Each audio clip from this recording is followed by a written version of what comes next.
the correlation between perceived mate attractiveness with regards to women perceiving men, the correlation between socioeconomic status and perceived attractiveness is about 0.6, which is a higher correlation than the correlation between general cognitive ability and grades. And I use that as an example because that's one of the most robust and powerful findings in the social sciences. Whereas the correlation between socioeconomic status and perceived mate attractiveness for women by men is 0 or slightly negative. So it's a walloping difference, and that's associated with the proclivity of women to preferentially mate across hierarchies and up, and men to mate across hierarchies and down. And that's relatively well established cross-culturally, and the proclivity doesn't ameliorate much in, say, the Scandinavian countries. It ameliorates slightly. And then there are other hallmarks of attractiveness on the female side, and this is where I want to go with the beauty myth. We know that babies, for example, will gaze much longer, even as newborns, at symmetrical faces. And there is this doll-like aspect that you described. So one of the hallmarks of sexual attractiveness is neotenic faces. And so there's a proclivity for organisms to evolve towards their juvenile forms. That's neoteny. And it's such a pervasive tendency that it even characterizes animated characters, as Stephen Jay Gould was at pains to establish. It's quite comical. But one of the hallmarks of cuteness is a babyishness of face. And you can see that in the plush toys and the sorts of things that are often bought as dolls for kids or for sentimental adults, have very large eyes, very small noses, very symmetrical faces.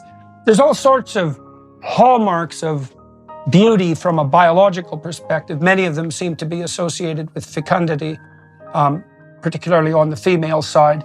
And that is very harsh. It's a very, very harsh standard. And when I read The Beauty Myth, which was a long time ago, by the way, because it was published in what, 91? 93, yeah. 93. I was curious about what you made of the biological markers of beauty and how you think that plays into, what did you describe, the Iron Maiden straitjacket that's placed on women in terms of what the ideal of their sexual self-presentation. Right. So thank you for asking. You may be right. It may actually have been 91, came out first in Britain and then in the United States. So respectfully, I'm familiar with these arguments, and respectfully, I'm very familiar with David Buss's work, and I think that it's fundamentally flawed, and I'll get to why.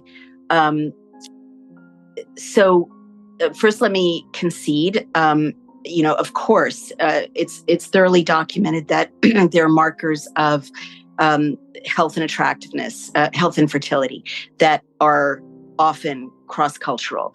And certainly symmetrical features, rosy skin showing good circulation, youth, all of those are kind of transcendental markers for attractiveness.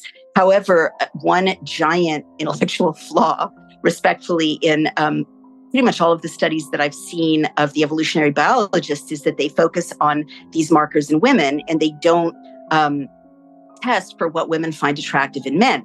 They project, or they construct kind of experiments or surveys that prove tendentiously, in my view, that women find wealth or professional accomplishment attractive, and that kind of substitutes for physical beauty. But they don't ask women who are heterosexual, what are the markers for you of beauty in men or attractiveness in men? And if they did, and they don't, they would find broad shoulders, they would find, symmetry, they would find maybe, penis size.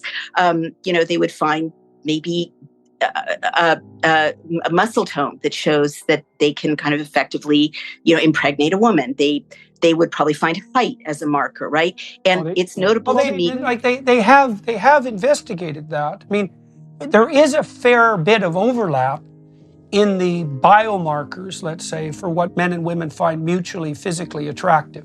Although the way that's manifested varies to some degree. As you pointed out, shoulder to waist ratio, for example, is a marker, as you can see in superhero portrayals of men, for example.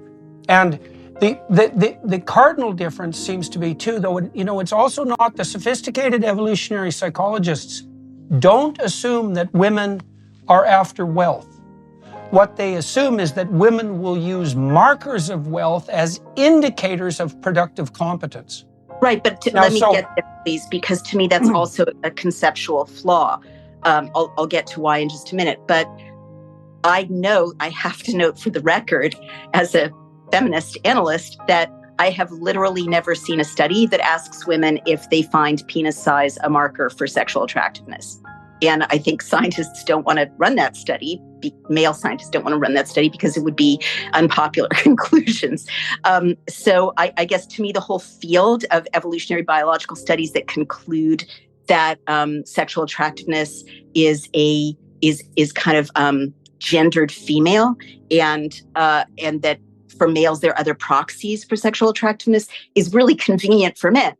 Because they don't have to come up against the raw brute fact that there are, physical things women evaluate men for if they're heterosexual, just like there are physical things men evaluate. Okay, so let me ask you about that a little bit too, because you say that it's convenient for men, and so, I'm never certain what form of differential perception on the part of each sex is convenient for which sex. The entire sexual battlefield, let's say, is fraught with catastrophe and opportunity for both sexes. One of the things you do see, for example, is that women are much harsher in the evaluations of attractiveness of men than men are of women. So men rate women, 50% of women, as below average in attractiveness, and women rate 80% of men as below average in physical attractiveness. I want to be absolutely 100% crystal clear here that I am not blaming women for this. I understand why this is, I believe. Now, it's in the interest of a woman, biologically and practically, to find a partner who is as competent as she is, or more competent, because fundamentally what she's trying to do is redress the differential burden that reproduction places on women. And so totally disagree with you. I think that's out of date, respectfully, but I'll wait for you to finish. Okay, well, so I'm curious about why you would consider that out of date, because first of all, one of the definitions of what constitutes female biologically is the female sex, biologically speaking, is almost invariably the sex that devotes more biological time and energy to reproduction than the alternative sex. So you see that even at the level of sperm and egg, because the egg has a volume that is multiple thousands of times larger than the sperm. And even at that level, there's more resources being devoted to the difficult job of reproduction at the female level. And of course, women have a 9-month gestation period, which is very onerous, and then they are charged with primary responsibility for infant caregiving, especially during the first year. And we know perfectly well that the differential burden of reproduction on women is such that single women who have a child are much more likely to descend into poverty. And the reason for that, at least in part, is, well, it's actually very difficult to have a child. And it's a 40-hour-a-week job at minimum, and to add the necessity of working and providing on top of that means an 80-hour work week. And so it isn't obvious to me why the hypothesis that women would be motivated to redress that fundamental biological differential, I don't understand why that would be an objectionable hypothesis, even from the feminist perspective. Well, doesn't it just recognize that women are more at risk on the sexual and reproductive front? I recognize what you're saying there. I guess what I would say is there are as many, first let me say, I think the whole field of evolutionary biology being presented to explain contemporary 21st century gender roles or expectations or norms is respectfully, I think it has almost no intellectual merit. I'm sorry, I don't mean to be rude, because you can, I mean, I've read the whole range of evolutionary biologists who are usually invoked, right? And they're always tendentious and they're always talking about circumstances that no longer exist.